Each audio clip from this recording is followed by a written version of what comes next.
tema que traigo hoy es un tema muy importante, que es la continuación del tema que prediqué hace 2 sábados. Cristo viene sí o sí. Viene pronto si nosotros queremos. Y yo sé que hace 2 sábados, no pude demostrar todos los argumentos para fundamentar este pensamiento, y hoy quiero fundamentarlo. Y quiero pedirle a Dios que este sea un sermón, que no sea un sermón más. Y quiero de alguna manera demostrar cuál es el papel que los jóvenes tienen, especialmente para que Cristo venga pronto. El mensaje de que Cristo viene pronto, de alguna manera, de acuerdo a lo que quiero demostrar, en gran manera depende de los jóvenes. Y con esto no quiero ponerle una carga a los jóvenes, sino quiero hacerles un llamado a que les hace Dios, no lo hago yo, a tomar la antorcha y a sentir el privilegio de ser llamado por Dios. Y para eso cada joven tiene que decidir quién va a ser Jesús para su vida.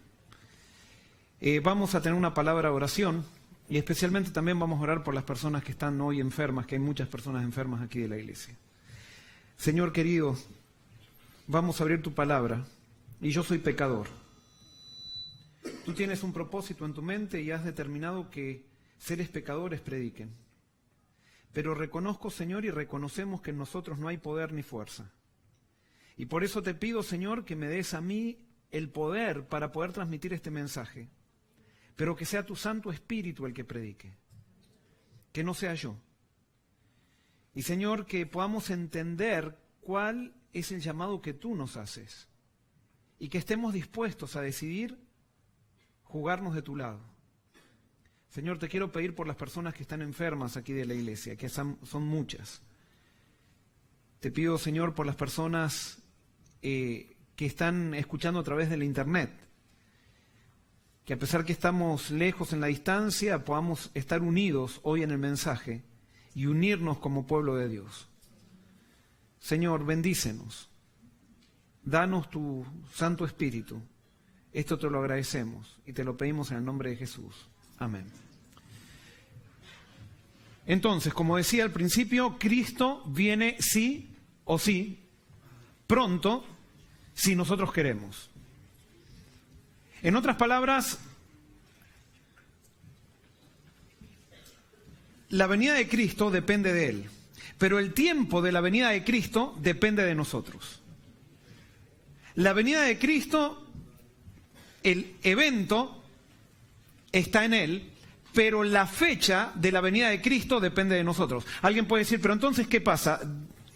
¿No es acaso que Dios es el único que sabe la fecha de su venida? Sí, Dios es el único que sabe la fecha de la venida, pero lo que Él sabe no nos determina a nosotros, sino que lo que Él sabe es cuándo va a haber un pueblo que quiera que Él venga. Si Cristo no vino todavía, es porque nosotros no hemos querido que Él venga. Dios determinó que el fin comienza en 1844, y Él puso una fecha para eso. No tengo tiempo para demostrar esto, pero Él puso esa fecha para que comience el fin. Desde 1844 hasta ahora, podría haber venido Cristo en cualquier generación, pero no vino porque hubo una generación, o cada generación no quiso que Él venga. Dios sabe cuándo se va a levantar una generación que quiera verlo venir en las nubes. Y yo sé que esto suena un poquito raro, porque parece medio humanista, como diciendo que está todo en nuestras manos la venida de Cristo. Yo simplemente quiero ahora fundamentar con la Biblia lo que digo. Y nosotros ya predicamos sobre los primeros 3 versículos de Apocalipsis que nos dan parte de la clave de esto. Y parece que se me trabó el PowerPoint.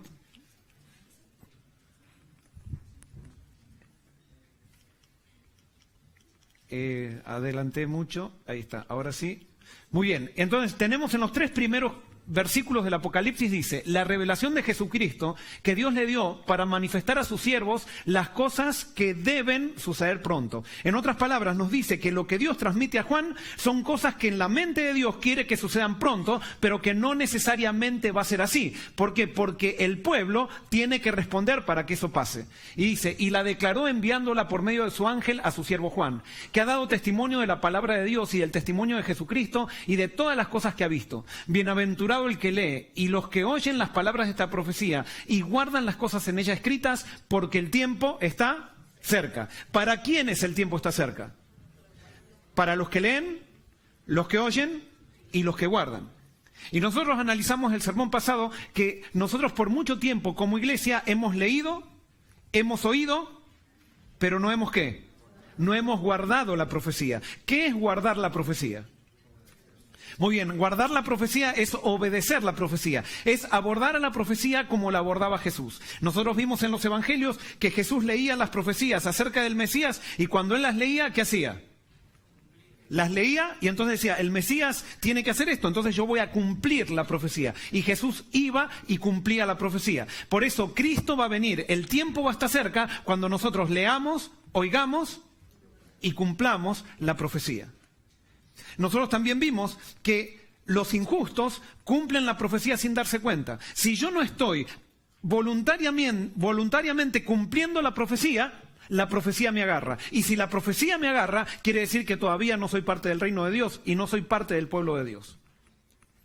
¿Por qué? Porque la profecía puede determinar a aquellos que no están con Dios, porque ellos no tienen libertad, no tienen la libertad del Evangelio. Pero aquellos que hemos recibido la libertad del Evangelio, cuando Dios nos da una profecía, Él pretende que voluntariamente la cumplamos, y no porque Él lo determina, sino porque nosotros respondemos. ¿Se entiende? Y entonces este es el mensaje que está en los 3 primeros versículos del Apocalipsis. Y entonces el Apocalipsis, como nosotros vimos, es una profecía para el pueblo final de Dios. Y lo más interesante que la primera profecía del Apocalipsis habla de qué es lo que habla, cuál es el mensaje. Y eso todavía no lo analizamos. Pero el primer mensaje, la primera profecía habla de que su pueblo, Dios le dice al pueblo, ustedes tienen que arrepentirse. Fíjense qué fácil que es la profecía. Tenemos que arrepentirnos. Y si nosotros nos arrepentimos, como consecuencia, se desarrollan los movimientos finales. Entonces, ¿por qué Cristo no vino todavía? ¿Por qué? Porque no hubo todavía una generación que se arrepintió. Es más, nos encanta trabajar para Dios, pero no nos gusta hacer un alto para analizar y decir cómo estamos nosotros con respecto a Cristo. ¿Cómo está nuestra vida con respecto a lo que Jesús quiere? No, nos encanta hacer cosas por Dios, pero no dejamos que Dios haga cosas en nosotros. Y para que Dios haga cosas en nosotros, tenemos que hacer un alto y esperar. ¿Y saben qué? Este año, por primera vez vamos a hacer algo que estamos probando por la gracia de Dios, pero estamos desarrollando una escuela de discipulado orgánico, una escuela de discipulado de 10 días, del 8 de junio al 18 de junio, para orar y arrepentirnos. Una escuela donde hagamos un alto, vengamos aquí 10 días y podamos experimentar el poder de Dios y que Dios después haga con nosotros lo que Él quiera. ¿Qué va a pasar como resultado de esa escuela? No sabemos.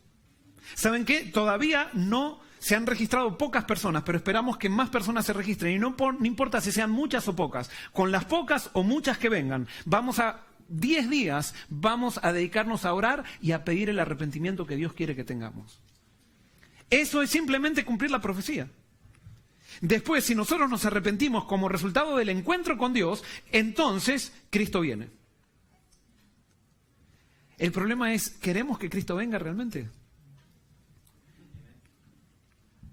A veces necesitamos lastimosamente pasar por crisis para tener el deseo de la venida de Cristo. Porque cuando las cosas van bien parece como que queremos estar en este mundo para siempre. Hasta nos pasa eso con las iglesias.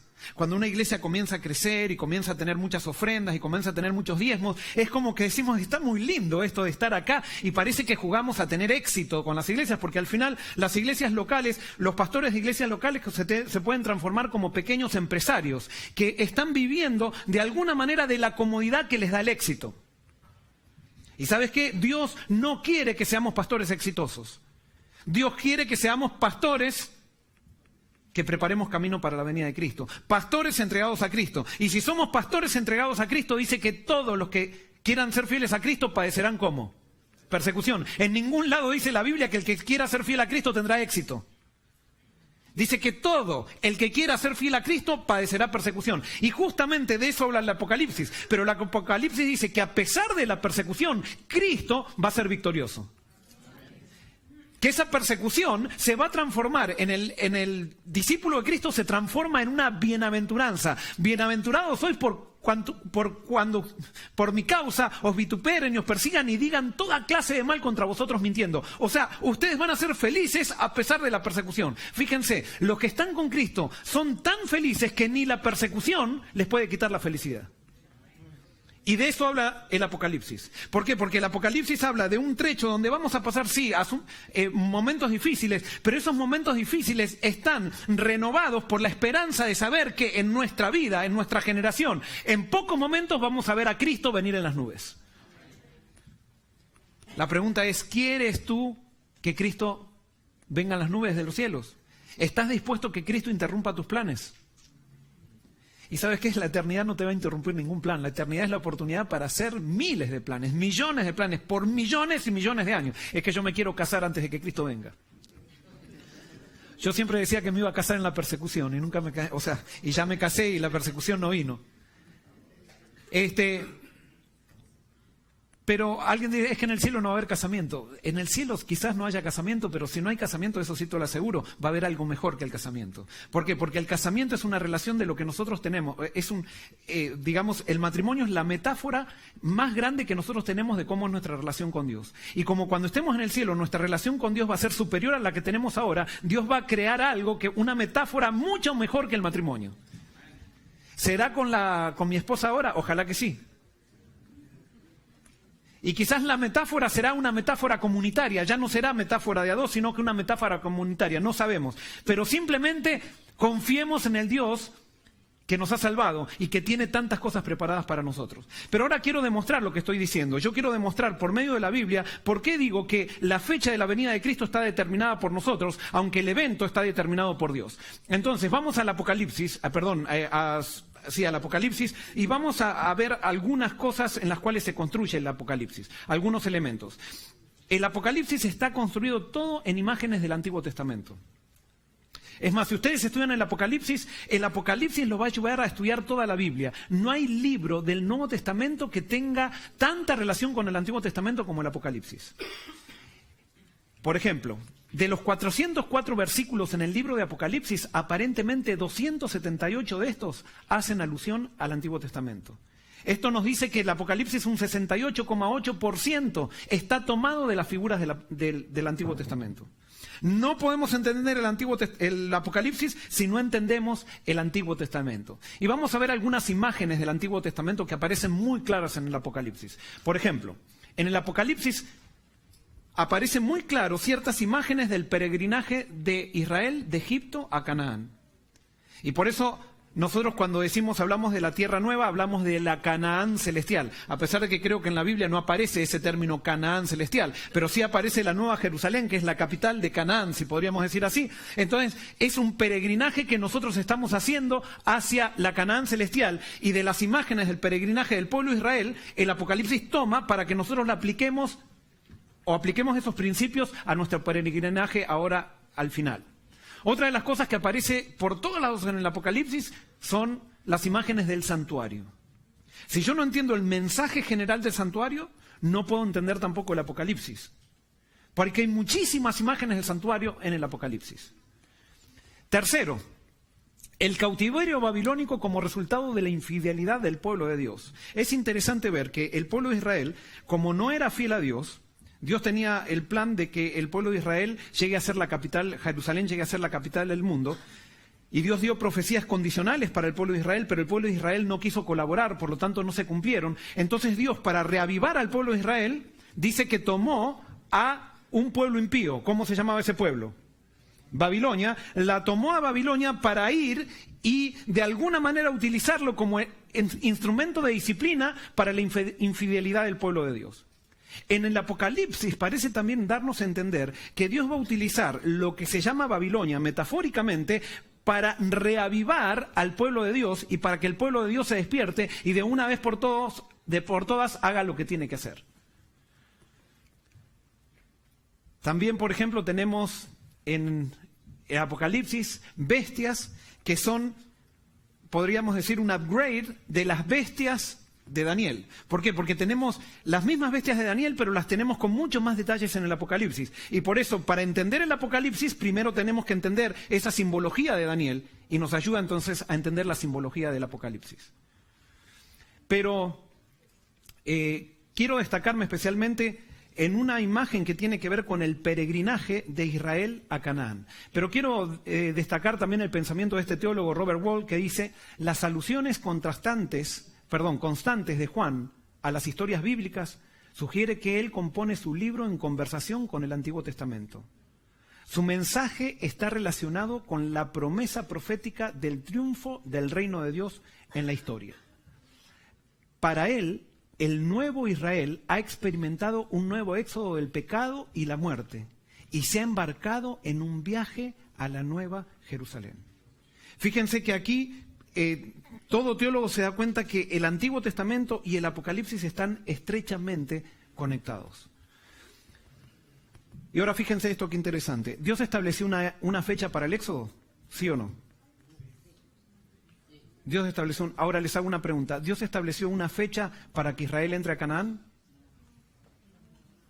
Sin embargo, Dios estableció una fecha exacta para el éxodo.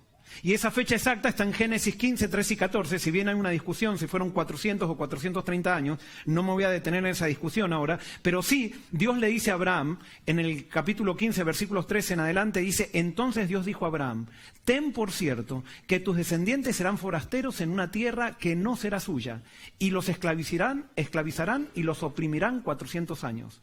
Pero yo también juzgaré a la nación a la cual servirán, y después de esto saldrán con grandes riquezas. Dios había establecido que cuántos años Israel, o hasta los cuántos años Israel iba a estar en Egipto. Hasta los 400. En otros pasajes de la Biblia dice 430. Cuando se cumplieron esos 430 años, ¿qué pasó? La Biblia dice que Dios entonces liberó a Israel. Dios tenía una fecha exacta para liberar a Israel, para sacar a Israel de Egipto, para el éxodo. Pero Dios no tenía una fecha exacta para que Israel entre a Canaán. ¿Por qué? ¿Por qué? Porque dependía que Israel colabore con él. Dios tiene una fecha exacta para el tiempo del fin, lo dice la Biblia, 1844, pero Él no tiene una fecha exacta para su segunda venida. ¿De quién depende la fecha de la segunda venida? Depende de nosotros. Depende de ti y de mí. ¿Cómo me gustaría? Yo sé que me hubiera gustado orar toda la semana, estar las 24 horas del día orando por esto.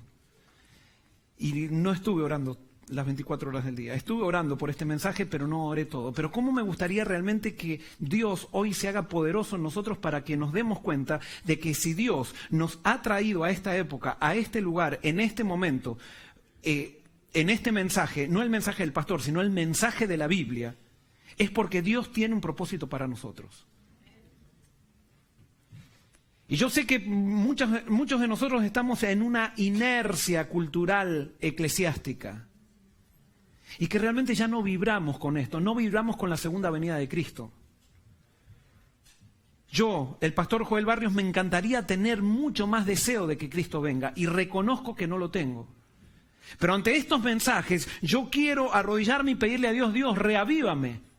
Dame deseos de que tú vengas. Y que esos deseos no vengan simplemente por pruebas y crisis que paso en mi vida, sino que ese deseo venga por una relación estrecha que tengo contigo y ese deseo de verte cara a cara y empezar a vivir la eternidad contigo.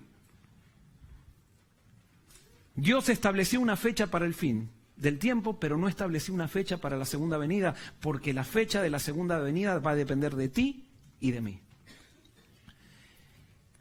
Y fíjense, Dios sacó a Israel en la fecha determinada. La sacó cuando se cumplieron los años que él había dicho. Dios había dicho que 4 generaciones desde Abraham iban a pasar hasta que él sacara a Israel de Egipto. Pasaron 4 generaciones y cuando se cumplió las 4 generaciones, Dios sacó a Israel de Egipto, pero ahora entonces los lleva a Sinaí. ¿Cuánto era el plan de Dios o cuánto esperaba Dios que tarde el peregrinaje de Egipto a Canaán? En en la mente de Dios. ¿Cuánto debía tardar Israel en llegar a Canaán? ¿Cuánto? 40 días. El viaje podía durar muy poco, podía durar un mes. Pero Dios, antes de que Israel entre a Canaán, Él quería darles sus principios y quería enseñarles. Entonces Él los hizo parar en el Sinaí. Y en el Sinaí estuvieron 6 meses. Allí en el Sinaí Dios quería mostrarle su ley al pueblo de Israel, pero quería, fíjense qué interesante, Dios quería mostrarle su ley al pueblo de Israel para que el pueblo de Israel reconozca que no puede guardar la ley de Dios.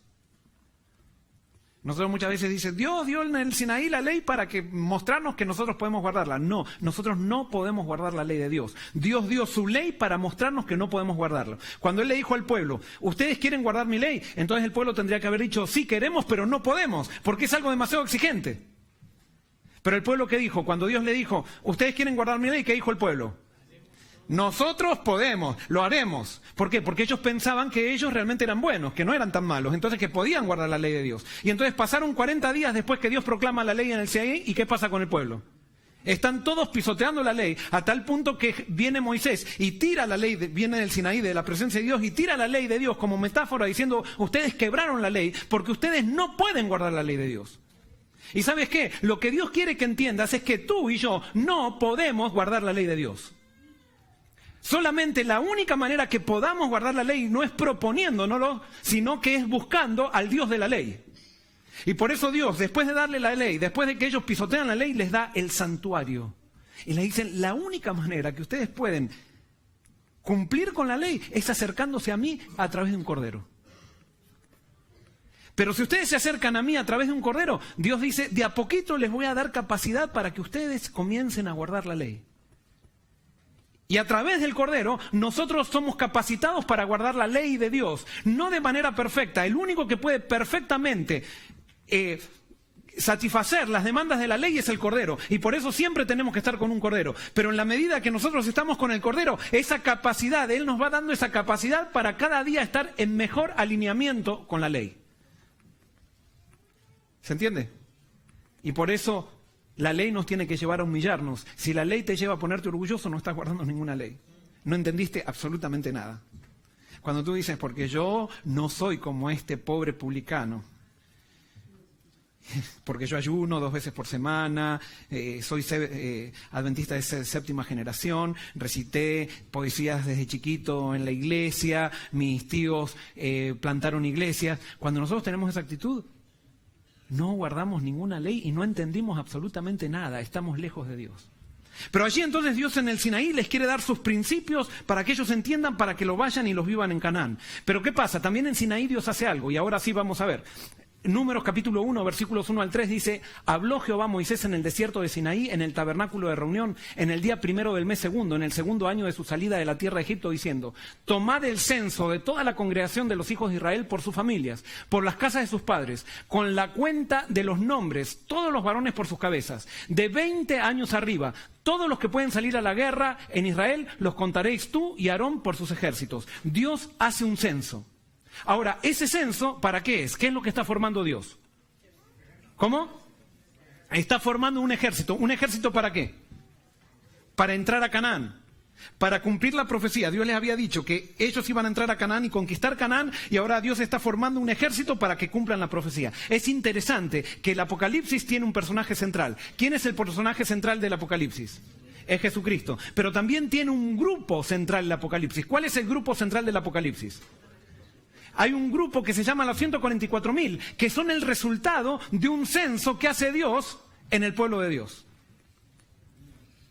Y entonces Dios hace un censo antes de entrar a la Canaán celestial. Dios hace un censo antes de que Israel entre a la Canaán terrenal. Y por eso se saca esa figura, Juan, o mejor dicho, el testigo fiel, la saca y las pone en el Apocalipsis porque Dios dice, yo tengo que hacer un censo antes de venir.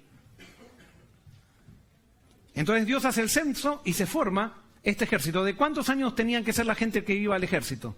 De 20 años para arriba. O sea que Dios está haciendo un censo para los jóvenes. Jóvenes de 20 años para arriba son el ejército que va a preparar el camino para conquistar Canaán. Pero ¿qué pasó? Pasó un año y llegaron a orillas del Jordán. Y cuando llegaron a orillas del Jordán, los de Israel tuvieron una idea y se acercaron a Moisés y le dicen: Moisés, nosotros sabemos que esta tierra que Dios nos manda es tierra que fluye leche y miel, pero ¿por qué no mandamos unos espías para corroborar si las cosas son así o no? Y Moisés fue y le consultó a Dios y Dios le dijo: está bien, manda 2 espías para allá. Ahora, cuando ellos estaban pidiendo eso, ¿qué estaban demostrando? Muy bien, están demostrando falta de fe, porque si Dios decía, es una tierra que fluye leche y miel, punto. Ellos tenían que creer eso.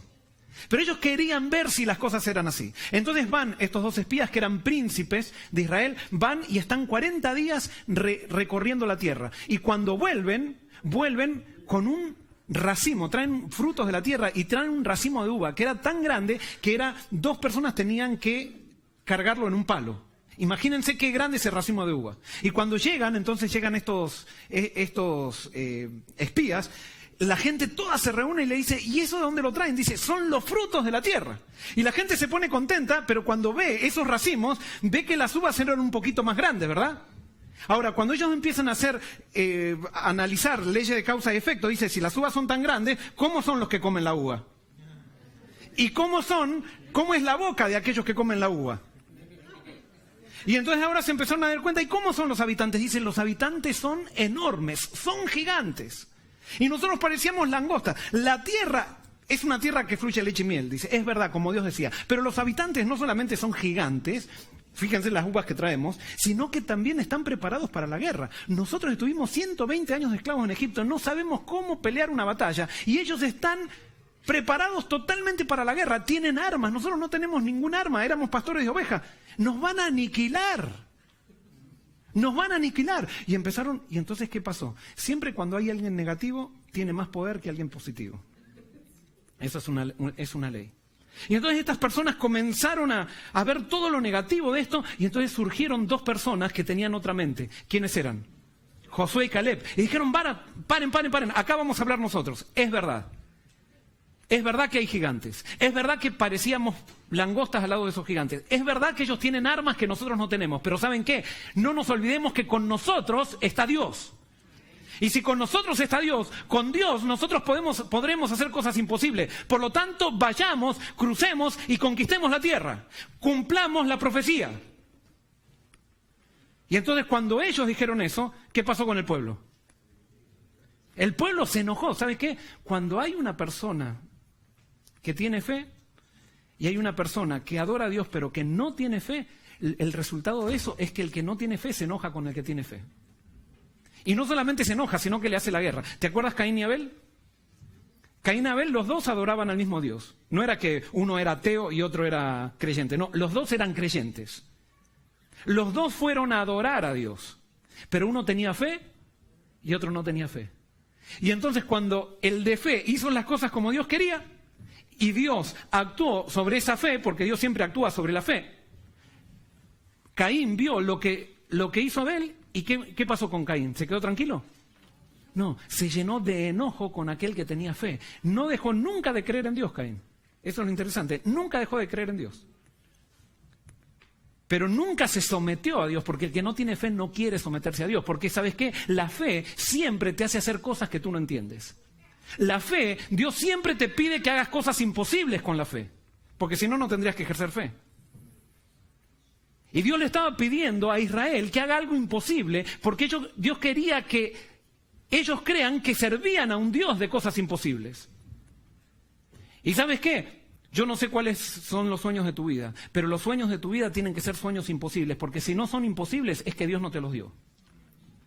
Son sueños que solamente tú te pusiste en la vida. Y alguien puede decir: pero yo no sé, entonces ¿qué me tengo que imaginar? ¿Qué me tengo que imaginar? No te tienes que imaginar nada. Tú entrégate a Dios y te vas a dar cuenta que los sueños que Dios tiene son mucho más grandes que los que tú tenías para ti. Pero el gran problema es que para llegar a los sueños de Dios muchas veces tenemos que pasar por travesías que no estamos dispuestos a pasar. Para entrar en los sueños de Dios muchas veces tenemos que cruzar mares o estar frente a mares que no sabemos cómo se van a abrir. Y no todos estamos dispuestos a correr por ese riesgo. Nos encanta, incluso aunque estamos en la iglesia, nos encanta hacer cosas humanamente posibles. Y es por eso que hacemos tanto énfasis a veces en los números y en los informes y en todas las estadísticas, porque creemos que hemos logrado lo que podemos. Cuando estamos sirviendo al Dios de la Biblia, no hay estadísticas que la puedan contener. Es que el año pasado bautizamos 200, decimos acá, y ya, si bautizo 200 acá, bautizamos 200 acá, a mí me ascienden a presidente quizá. Ahora, cuando decimos aquí bautizamos 200 y nos sentimos también, ¿qué está pensando el cielo? ¿Qué está pensando el cielo? El cielo dice, pero si yo quiero que se salve todo el mundo, ¿qué 200? Y ellos se sienten muy orgullosos porque bautizaron 200. Es más, si nos sentimos orgullosos por bautizar, evidentemente estamos haciendo una empresa mundanal del bautismo. Porque no nos podemos sentir orgullosos por algo que hizo el Espíritu Santo. Pero hemos mezclado tanto las cosas, nos hemos puesto tanto en el centro de la cena, que por eso posiblemente sean las causas por las cuales todavía no entramos a Canaán. Necesitamos vivir más de la vida espiritual y no tanto de lo humano. Pero entonces llegaron allí, y entonces cuando estaban, perdónenme, me fui un poco del tema, pero entonces cuando Josué y Caleb empezaron a decir, tenemos que cruzar, vamos en el nombre de Dios, se enojaron tanto que los quisieron apedrear. Y a no ser que Dios se puso entre medio de Josué y Caleb y la multitud, los hubieran despedazado Josué y Caleb allí. Y entonces cuando Dios intervino, allí se asustaron, pero entonces empezaron a decir, Moisés, ¿por qué nos trajiste acá? ¿Por qué nos trajiste a morir en este desierto? Volvamos a Egipto. Toda persona que no tiene fe, a pesar de que haber sido salva de Egipto, siempre quiere volver a Egipto. ¿Y sabes por qué tú, joven o adulto o lo que sea, por qué tú todavía no estás entregado? Porque todavía Dios te ha salvado de Egipto, pero todavía no has tenido la fe para estar dispuesto a conquistar Canaán. Y como no estás dispuesto a conquistar Canaán, continuamente estás queriendo volver a Egipto. Ahora, lo interesante es que si Dios te salvó, no te va a hacer nunca volver a Egipto. Te va a hacer peregrinar por el desierto, pero Él no te va a hacer volver a Egipto. Tú si quieres puedes volver. Pero Dios no va a permitir que su pueblo vuelva a Egipto. Pero sí Dios va a hacer algo. Dios lo llamó a Moisés y le dice, mira Moisés, el pueblo no quiere entrar. Quieren quedarse en el desierto. Como yo respeto la libertad del pueblo y respeto las decisiones, en el desierto se quedarán. Con mucha tristeza, yo ya tenía todo preparado para que entren. Pero no van a entrar. Y va a tener que morir toda esta generación. Y le voy a dar la oportunidad a la segunda generación. Y si esa generación acepta, entonces esa será la que entrará. Yo quería que ellos entren ahora. Las cosas debían suceder pronto, pero no necesariamente va a ser así. Ellos tienen que estar dispuestos a cumplir la profecía. Y entonces Moisés viene con la noticia y le dice, mire, los reúne al pueblo y dice, miren, Dios ha dicho que no van a entrar, entonces ustedes no quieren entrar, no van a entrar, van a tener que vagar 40 años en el desierto. ¿Qué dijo el pueblo? Dijo, no, queremos entrar, vamos a entrar. No, le dice Moisés, ya está. No aprovecharon el tiempo que tenía que ser, ahora necesitan la disciplina para poder crecer en esto. No, vamos a organizar un ejército, vamos. Entonces, vengan. Y entonces unos caudillos ahí que dijeron, vamos, hagamos un ejército. Y formaron un ejército. Y no solamente formaron un ejército, sino que agarraron y fueron y cruzaron el Jordán, sin que Dios se los abra. Miren, si hasta tenían valentía, que se cruzaron el Jordán sin que se los abra. Y fueron y empezaron una guerra. ¿Y qué pasó? Los aplastaron como langostas. ¿Por qué? Porque cuando Dios te dice que hoy es el día, no endurezcas tu corazón. Cuando Dios te llama, no es mañana, es hoy. Y por eso, este mensaje puede ser un poco incómodo. Porque si Dios me pidió hoy que dé este mensaje, Dios me lo está dando a mí, me está pidiendo a mí que tome una decisión y te está pidiendo a ti que tomes una decisión. ¿Qué vas a hacer con el privilegio que Dios te da de formar parte del pueblo final? ¿Qué vas a hacer con ese privilegio? ¿Va a ser un privilegio o lo vas a tomar como una carga? Como, mejor no hubiera venido. Es que si Dios te trajo porque está diciendo, tú eres precioso para mí, eres preciosa para mí. Tú has sido elegido para ser parte del movimiento más grande que existió en la historia. El movimiento que preparará camino para la segunda venida de Cristo. Tú has sido elegido para eso y por eso te traje aquí. ¿Qué vas a hacer con esa oportunidad?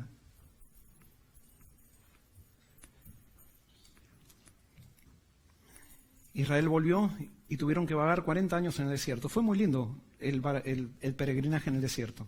Imaginen estar con Dios continuamente, con una nube que hacía sombra en el día, que hacía calor en la noche, que sacaba agua de la roca, que mandaba maná del cielo. Era impresionante, estaban en el desierto, pero no estaban en el desierto. Estaban más cómodos que quizás muchas otras personas que vivían en una ciudad. ¿Por qué? Porque cuando estás con Dios, ninguna prueba es demasiado grande. Y por eso, quizás el Apocalipsis describe un desierto por el cual vamos a pasar, pero va a haber tantas manifestaciones de Dios que va a ser gloriosa la experiencia de aquellos que estén dispuestos a atravesar el desierto. Pero entonces anduvieron 40 años. Y cuando llegaron los 40 años y murió casi toda la generación que no había querido entrar a Canaán, entonces Dios nuevamente empieza a preparar al pueblo para la entrada. Pero resulta que al final de la travesía se encuentran con un profeta que se llamaba Balaam, que no pertenecía al pueblo de Dios, pero era profeta de Dios. Fíjense que Dios tiene profetas en otros pueblos. O sea, puede tener, no es que tiene, puede tener profetas en otros pueblos. Y entonces, como Israel cada vez se hacía más poderoso, entonces Balac, que era uno de los reyes de Moab, estaba preocupado y lo llama a Balaam y le dice, mira, maldíceme al pueblo de Dios y yo te voy a dar mucha plata. Y Balaam sabía que esto estaba mal, pero parece que necesitaba comprar una asna nueva porque le pegaba, él la asna mucho, no le andaba muy bien, parece. Y entonces, él le quería ganar ese dinero. Y ustedes saben cómo es la historia, que discutió con Dios y al final Dios le dijo, está bien, tú quieres hacer tu voluntad, ve y ve con Balac. Y entonces Balaam trata de maldecir al pueblo de Dios y ¿lo puede maldecir? No. Pero entonces, como no lo puede maldecir, no puede ganar el dinero que le había prometido Balac. Y Balac le dice, ¿para qué te he traído con todo el dinero que te estaba por ofrecer? Te he traído para esto y no estás bendiciendo al pueblo de Dios. Entonces Balaam dice, ay, yo necesito comprar una burra nueva. ¿Qué tengo que hacer? Es como hacemos nosotros, ¿eh? No nos riamos de Balaam, porque nosotros también dejamos muchas cosas. O sea, dejamos a Dios por muchas cosas que son muy superficiales. Y estamos dispuestos a ir en contra de los caminos de Dios, de los planes con Dios, por cosas que son totalmente superficiales. Entonces Balaam dice, ¿qué hago? Balac dice, yo te voy a dar una idea. Yo no puedo hacer nada para maldecir al pueblo de Dios, pero sí podemos hacer que el pueblo de Dios se maldiga a sí mismo. ¿Cómo podemos hacer? Maldición, entonces le da un estudio bíblico Balaam a Balac. Maldición no es que Dios va a castigar al pueblo, sino que maldición es que cuando Dios se separa del pueblo, cuando Dios deja al pueblo solo. Este pueblo tiene poder porque viene con Dios, pero son los más insignificantes de la tierra. Es más, Dios mismo en Deuteronomio 8 le dice, yo los elegí a ustedes porque son los más insignificantes de la tierra. Y ellos son insignificantes, Dios se separa de ellos y están en problemas.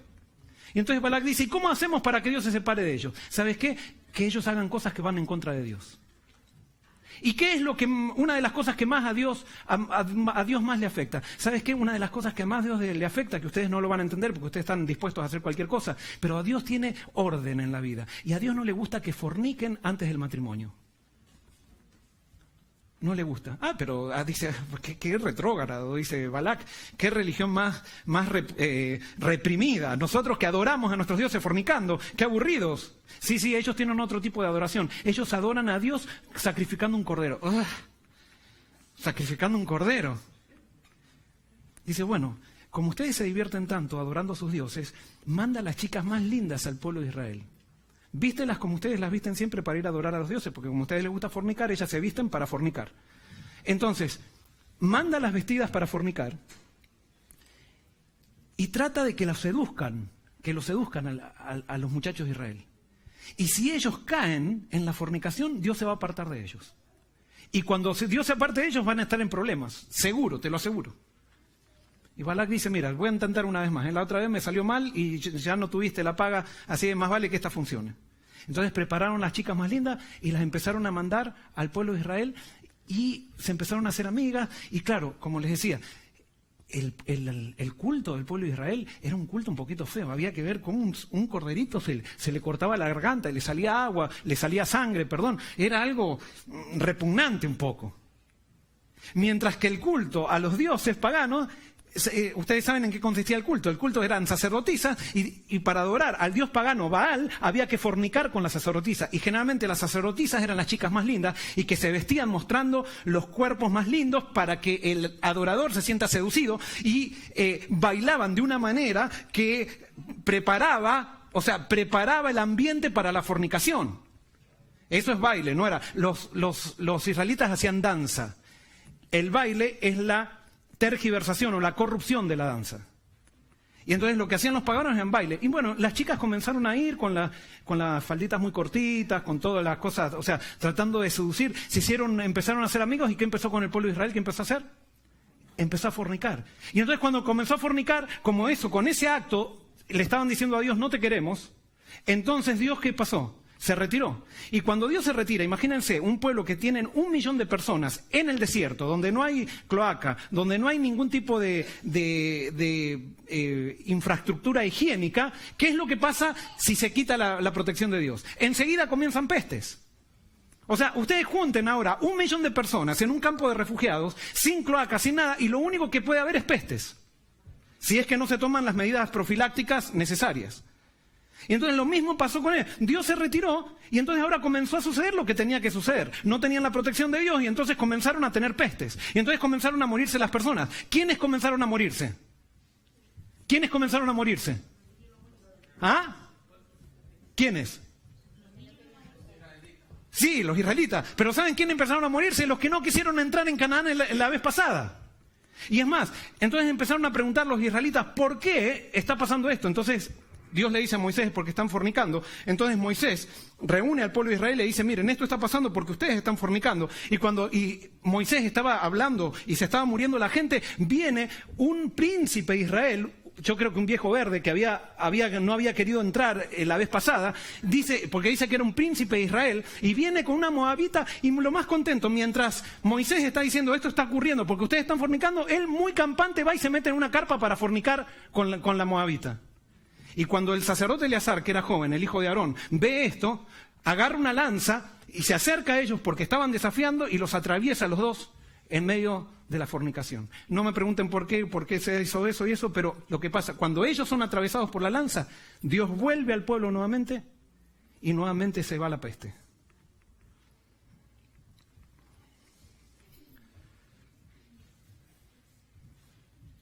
Alguien puede sentirse ofendido por esto que está en la Biblia, pero a veces tenemos que entender que el plan de Dios para nosotros, y por eso el plan de Dios no es para la mayoría, es para los que quieren.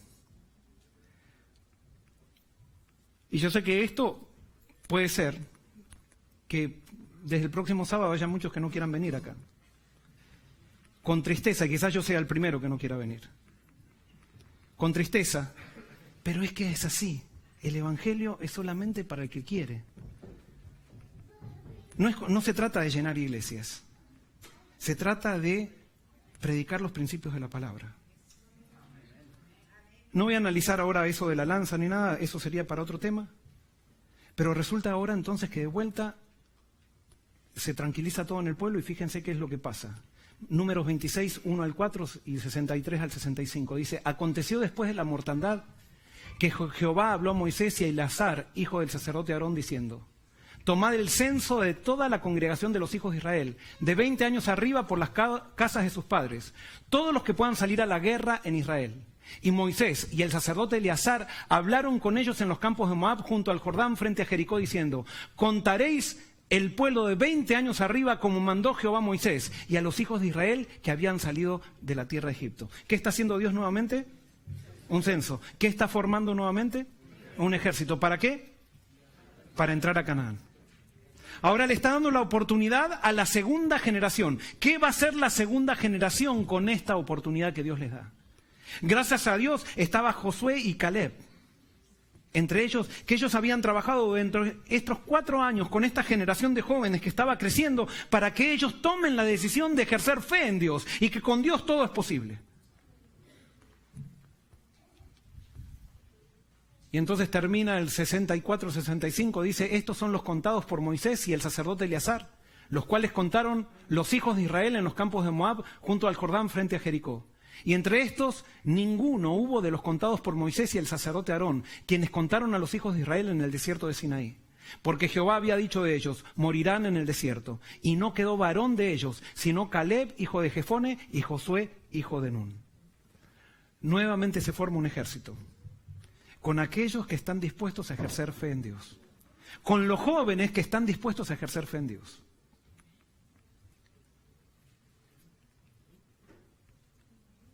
¿Qué nos dice esto? Dios está haciendo un censo en cada generación. Un censo en cada generación desde 1844 en adelante.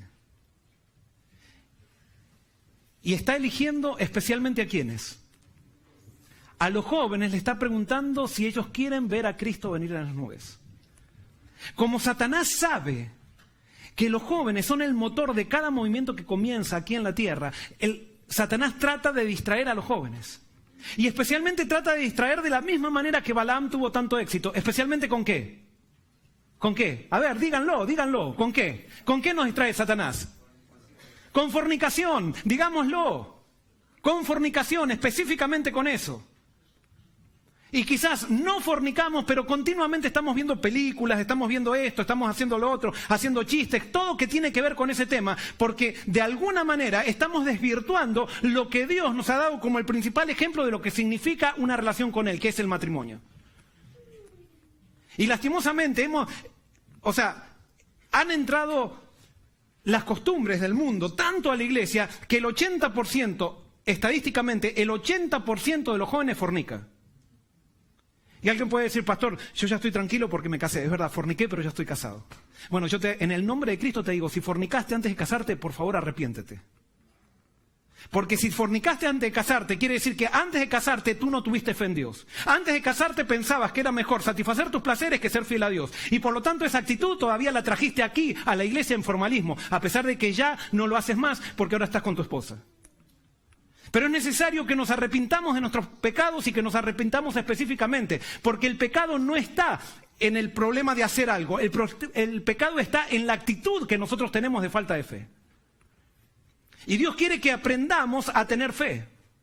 Y Dios quiere un grupo de jóvenes, está armando un ejército ahora, un grupo de jóvenes que estén dispuestos a entregarse a Él y a ser fieles hasta la muerte, aunque todas las presiones del mundo vengan en pos de ellos y ellos confíen que con Dios todo se puede. Ay no, pastores, que ante las tentaciones somos como langostas. Sí, ante las tentaciones eres como langosta, pero tú tienes un Dios todopoderoso que te da victoria sobre los gigantes. La pregunta es, ¿tú estás dispuesto a confiar en ese Dios? ¿Qué vas a hacer? ¿Qué vamos a hacer con el censo que Dios está haciendo? Y quiero decirles algo. Yo creo que mi generación ya perdió la oportunidad. Dios ahora está llamando a una nueva generación. Creo que mi generación perdimos la oportunidad. Perdonen que hablé, perdimos la oportunidad. Yo soy responsable de esto. Si Cristo no vino, yo no he tenido éxito en mi ministerio. Y si yo me muero y Cristo no vino, mi ministerio fracasó. No va a ser porque Cristo, alguien puede decir, pero entonces que estamos condenados al fracaso. Bueno, ahora quiero decirle para aquellos también, ¿quiere decir que todos los que vivieron desde 1844 hasta ahora todos se pierden? No, no quiere decir eso. Y acá hay algo muy lindo que dice Dios, que dice que todos los que vivieron preparando camino para la venida de Cristo desde 1844 en adelante, antes de que Cristo venga, Dios los va a hacer resucitar para ser parte de los 144.000. Por lo tanto, desde que descubrí eso, no me importa si Cristo no viene en mis días. Lo que me importa es que yo quiero vivir preparando camino para la venida de Cristo. Y si vivo preparando camino para la venida de Cristo, Cristo me va a hacer parte de esos 144.000. No importa que mi generación no me acompañe. Pero hay que estar dispuestos a levantarse aunque los compañeros no se levanten, a levantarse aunque mi novia no quiera, a levantarse aunque mis amigos me dejen solo. Hay que levantarse por Cristo y ha llegado el momento. Dios tiene grandes promesas para nosotros. Y la fecha del fin ya está determinada por Dios. Y eso no depende de nosotros. Pero la fecha de su segunda venida dependerá de nosotros. Pero pastor, esto está muy retorcido. Testimonio profético. No era la voluntad de Dios que se demorara así la venida de Cristo. No era la voluntad de Dios. Dios no tenía el propósito de que su pueblo Israel vagara 40 años por el desierto. Prometió guiarlo directamente a la tierra de Canaán y establecerlos allí como un pueblo santo, sano y feliz. Pero aquellos a quienes primero se les predicó no entraron. ¿A causa de qué? No quisieron creer. No quisieron entregarse. Incredulidad quiere decir no quiero entregarme a Dios porque pienso que voy a perder demasiadas cosas lindas si me entrego a Dios. Y sigue diciendo, sus corazones estaban llenos de murmuración, rebelión y odio.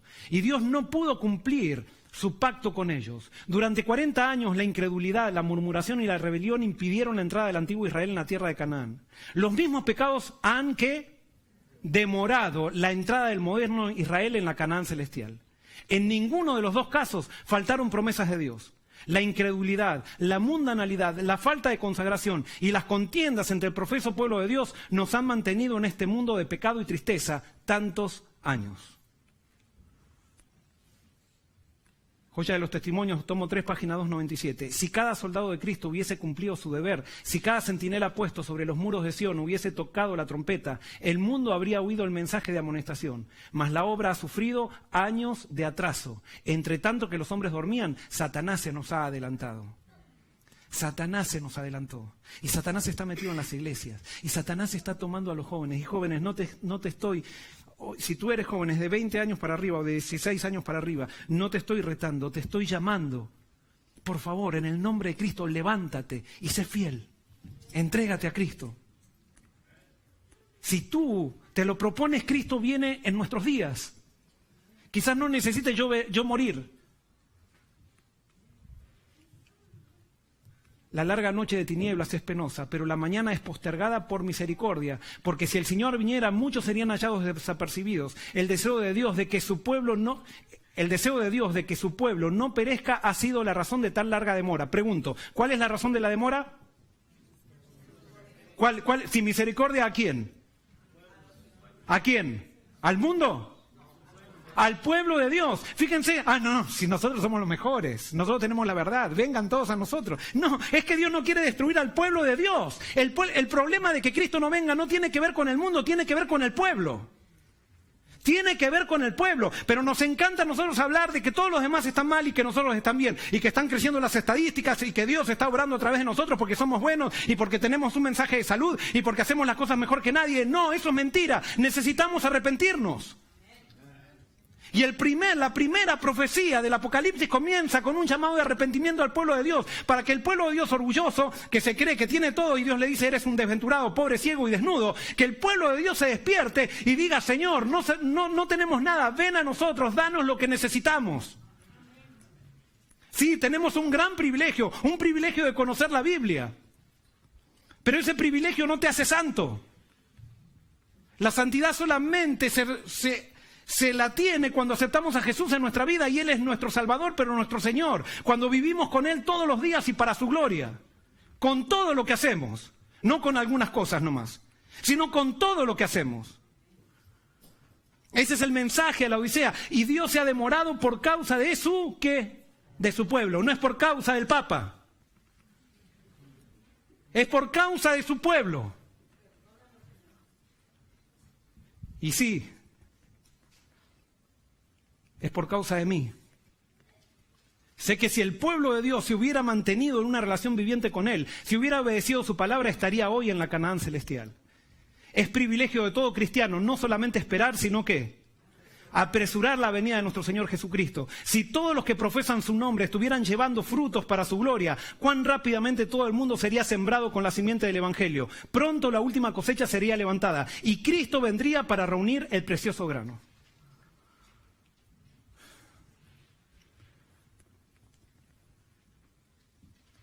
La fecha del tiempo del fin la determinó Dios. La fecha de su venida la determinamos nosotros. Y Dios sabe cuándo va a haber un pueblo que responda. Dios sabe cuándo va a haber jóvenes que respondan. Jóvenes, necesitamos jóvenes. Un joven consagrado a Dios.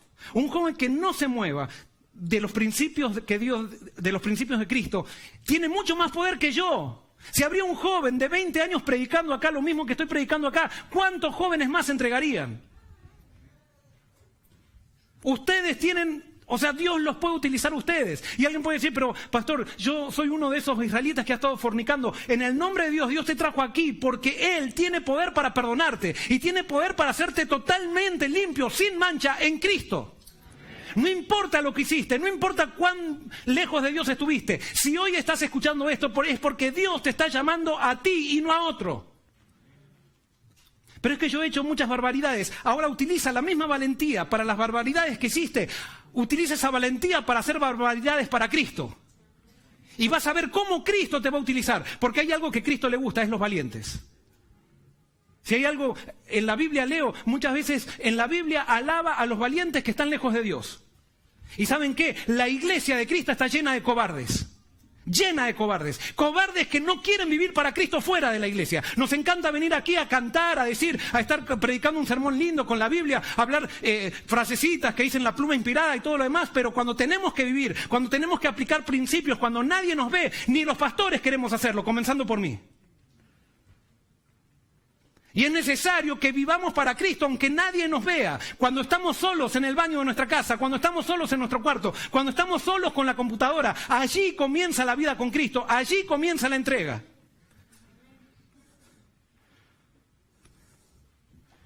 Si nosotros queremos, Cristo viene.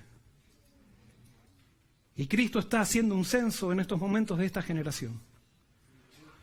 Yo quiero hoy pedir por la gracia de Dios que yo quiero ser parte de ese pueblo.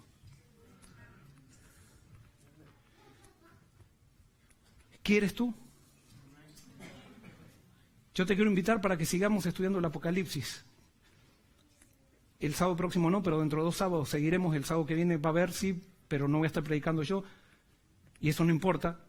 A lo que voy es, estudia el Apocalipsis. Y sigamos investigando y pidándole a Dios, Señor, ¿será que esto es así o no?